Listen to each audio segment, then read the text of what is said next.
Hi guys, today in this video I'm about to show you guys how to play speed game in Telegram. So yeah, let's start video. In this guide I'll show you some step and instruction about game on Telegram.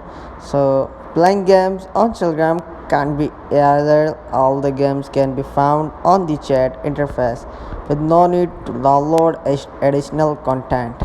All you have to do start playing is to join a specific gaming channel or to start interacting with the gaming chat bot. Like you have to Telegram and you can join group and channel, and you play can game with help of groups. So in just 3 easy steps you can start playing. Join the game channel or open a chat with a game bot.